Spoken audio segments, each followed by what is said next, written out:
dedicated to delivering value and interpreting great books from around the world. Hello, this is Sally's Book Club.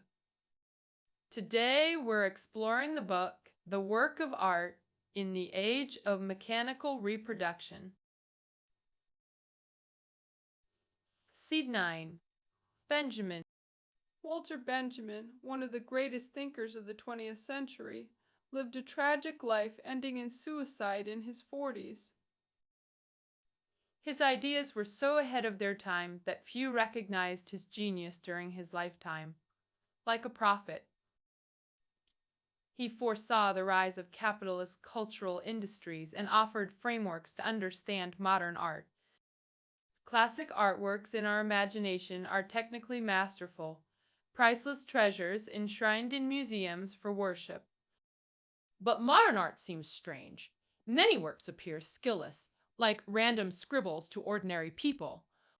Even printed materials, daily objects, and multimedia works are now considered art. How do we explain this phenomenon? Benjamin proposed that artworks have lost their aura, the unique presence of classical art. He used the disappearance of aura to explain the transition from classical to modern art. The concept of aura might sound abstract, but becomes clearer through explanation. We'll explore it in depth. More an essay collection than a book. It contains about 60,000 words. It compiles 4 of Benjamin's essays on art. He guides us to consider these questions. First, what characterizes Western classical art? What distinguishes classical from modern art? Second, why is modern art so different from classical art? How did this transformation occur? Third, what's the relationship between technology and art? How has technology impacted our lives? Let's start with the first question. Classical vs. modern art. What comes to mind for Western classical art? Da Vinci's Mona Lisa, Michelangelo's David. Benjamin summarizes these works with one word: aura. He saw the key difference as the absence of aura in modern art, hence the book's title. Aura is like the halo surrounding classical art, similar to how we describe someone's charisma. Though somewhat intangible, it actually contains distinct characteristics. Let's examine classical art's features and contrast them with modern art to identify key differences.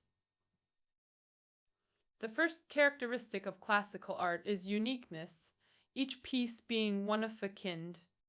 Take Rembrandt's famous painting, The Night Watch, for example. This masterpiece exists as a singular work, making it priceless. If multiple copies existed, its value would diminish. Modern art doesn't emphasize uniqueness like this. Pop art pioneer Andy Warhol created multiple Marilyn Monroe prints using silkscreen techniques. He intentionally misaligned colors to mimic cheap mass production. Warhol applied this approach to cola bottles, and self-portraits, large installations of identical images. Silkscreen printing is among the simplest and cheapest manual printing methods. This deliberate choice challenged notions of artistic exclusivity. This exemplifies modern art's nature. Pop art's essence lies in using mass culture, replicating iconic imagery to erase artistic aura.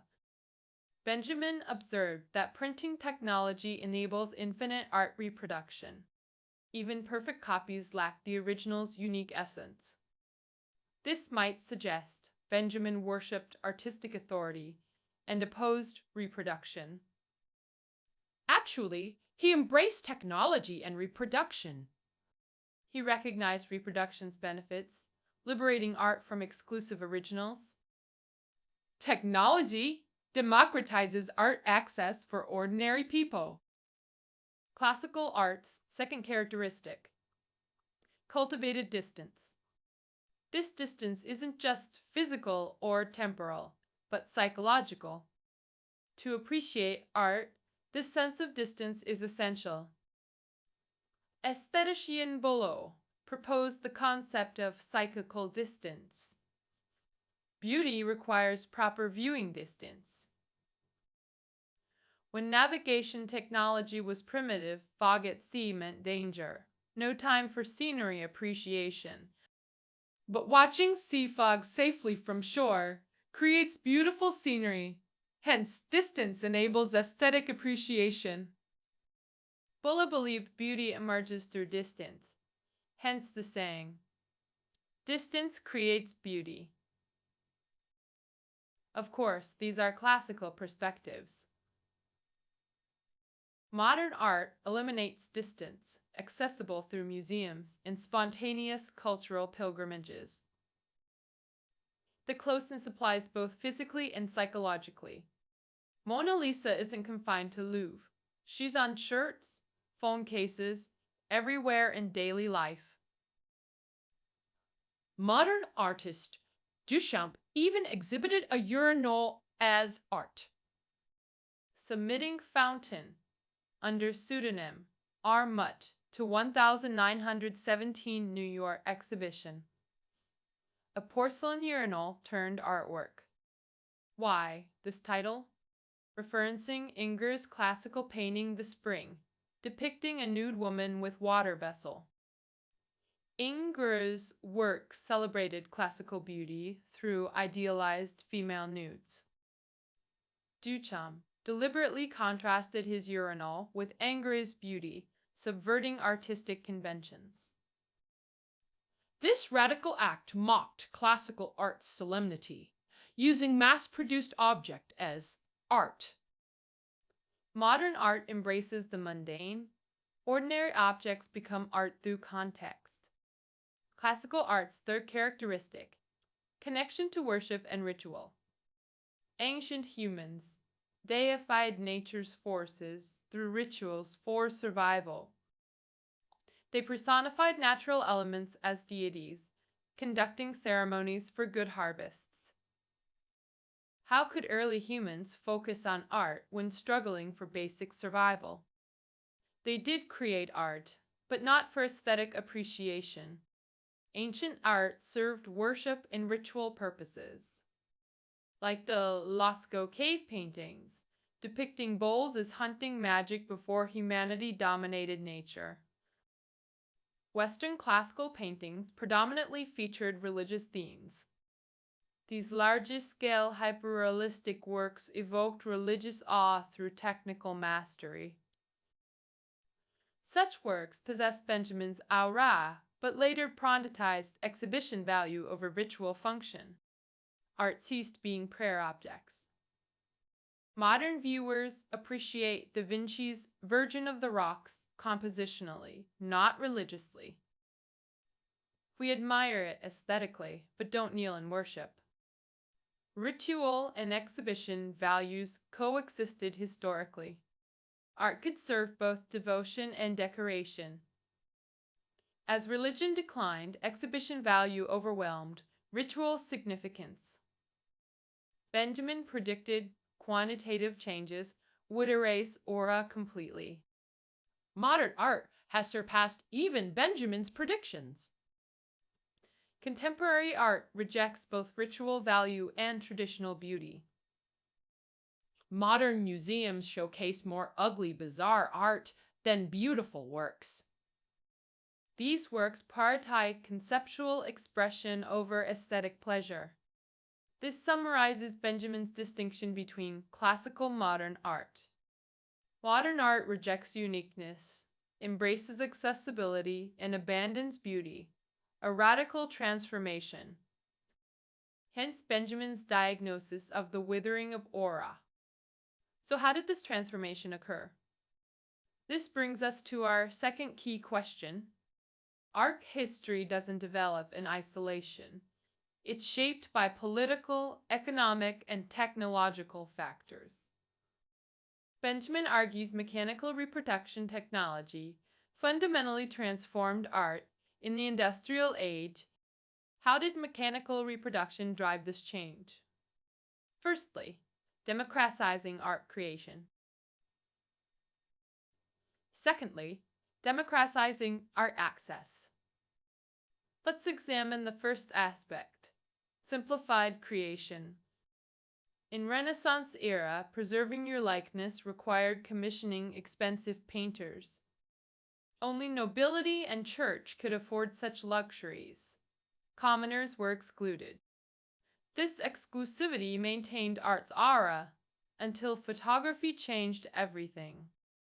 Consider Zhang Zeduan's Along the River during Ten's Ming Festival from Song Dynasty. Today, we document life instantly with smash-kits. Everyone becomes a chronicler. As artist Joseph Beuys said, every human is an artist. Classic masterpieces gained value through time, though originally just life documentation. Technology demystifies art creation, no longer exclusive to geniuses. This democratization reshaped modern art's landscape. Photography liberated painting from realistic representation. Cameras handle documentation. Artists explore inner worlds. This directly promoted the development of personalized development of contemporary art. Secondly, technology democratizes art access. In ancient times, many never saw art, but now exhibitions are easily accessible. Reproduction tech shrinks originals into book illustrations and phone images, subtly influencing us, gradually making art feel less extraordinary. Thus, technology democratized creation and access, pulling art from its pedestal into daily life, explaining modern art's difference. This leads to our third question. True, technology makes art accessible. Everyone's an artist, with artworks everywhere.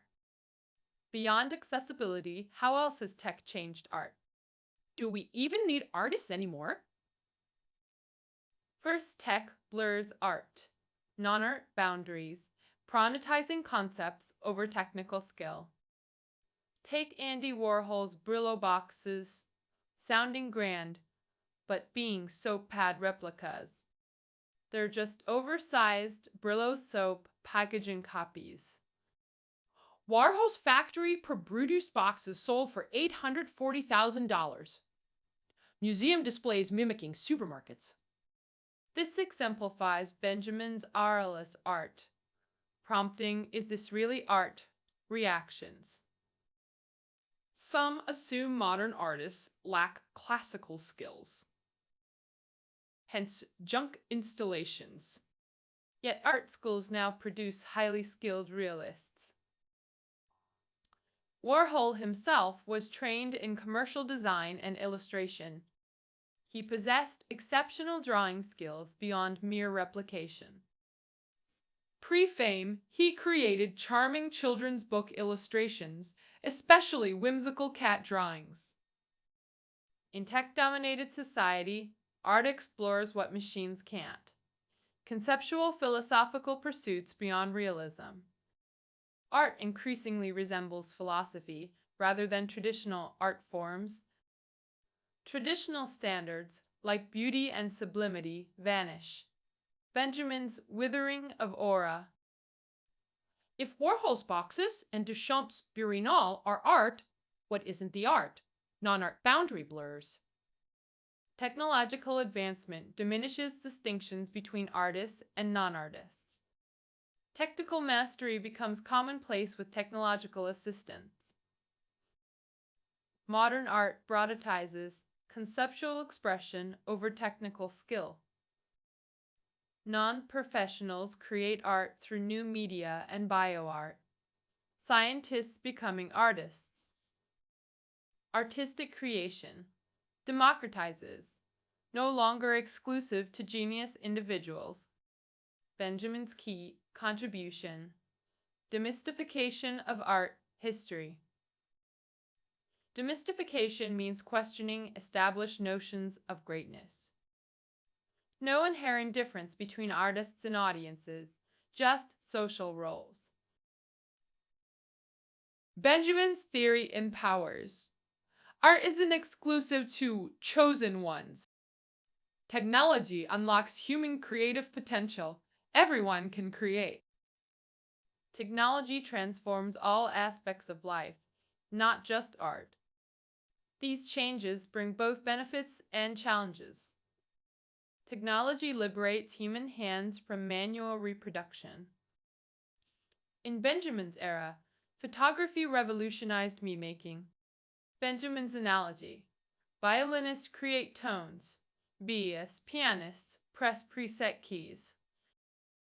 Painters shaping images resembles violinists, crafting tones more demanding. Photographers resemble pianists, operating with technological advantages. Photography captures imperceptible details, high-speed motion, microscopic worlds, enabling unlimited reproduction. But technology's liberation raises concerns about human purpose and alienation. Answer: I analyzed 300 Rembrandt works to create New Rembrandt via 3D printing. Lekiksen's The Cloud of Poems explores exhaustive poetry generation through combinatorics. If machines create all art, what becomes of human creativity? Art history shows technology can inspire innovation. Impressionists vs. photography. Impressionists created luminous effects, surpassing camera's capabilities. They never relied on camera obscura, embracing painterly expression. We anticipate technology-inspired artistic breakthroughs. Benjamin's 1930s insights remain relevant in our technological age. Born into technological abundance, we rarely question its meaning. The work of art invites reflection on technological normalization. Key conclusions from today's discussion. Classical art: unique, erratic, ritualistic. Modern art: conceptual, technological, oralist. This transformation stems from mechanical reproduction technologies. Technology democratizes art creation, making it more accessible. Reproduction and internet technologies make global art accessible, eroding aura and transforming modern art. Third question: how technology impacts art and life. It blurs art and non-art boundaries. Art now botitizes conceptual depth over technical mastery, enabling freer expression. The distinction between artists and non-artists has nearly vanished. Technology's omnipotence creates paradoxical human disorientation beyond art. Benjamin's framework urges reflection on human-technology relationships. This concludes our exploration of the work of art in the age of mechanical reproduction. Study notes below. Join us next time for another intellectual journey.